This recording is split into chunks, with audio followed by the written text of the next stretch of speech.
మధుర మీనాక్షి ఆలయంలో నాకు ఒకసారి భోజనం వండి పెడతారా అని అడిగిన బ్రాహ్మణ బాలుడు ఆయనేనని ఆమె గుర్తించారు. సంపూర్ణమ్మ వంట వండే పద్ధతికి, శ్రీ రమణాశ్రమంలో వంట వండే విధానానికి ఎంతో తేడా ఉన్నదని ఆమె గ్రహించారు.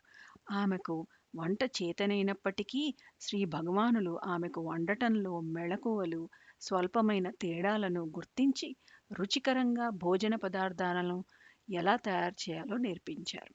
ఎన్నో రకాలుగా పప్పులతోనూ, ధాన్యములతోనూ, కూరగాయలతోనూ రుచికరమైన వంటకాలు ఎలా చేయాలో ఆమెకు నేర్పారు. అంతేకాకుండా వంటశాలలో వంటకి సంబంధించిన సూచనలు ఇస్తూ శ్రీ భగవాన్ ఎన్నో మంచి కథలు కూడా చెప్పేవారు. శ్రీ భగవాన్ వారి బాల్యానికి సంబంధించిన కథలతో ప్రారంభించి మెల్లగా వేదాంతం గురించి చెప్పి ఆత్మబోధతో ముగించేవారు. వంటశాలలో వండిన అన్ని పదార్థాలను శ్రీ భగవానులే రుచి చూసేవారు. కావున అందరూ తినకముందే ఆహారాన్ని పరమేశ్వరునికి అర్పించిన ఫలితం దక్కేది.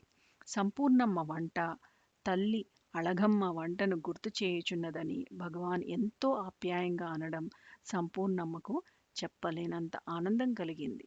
సంపూర్ణమ్మ తిరిగి తన స్వగ్రామానికి వెళ్ళే ప్రస్తావన వచ్చినప్పుడల్లా, అయ్యో, ఆశ్రమంలో ఎంతో చక్కగా వంట చేసే ఈమె వెళ్ళిపోవాలనుకుంటున్నారు, ఎలా మరి అని విచారంగా అనేవారు శ్రీరమణులు.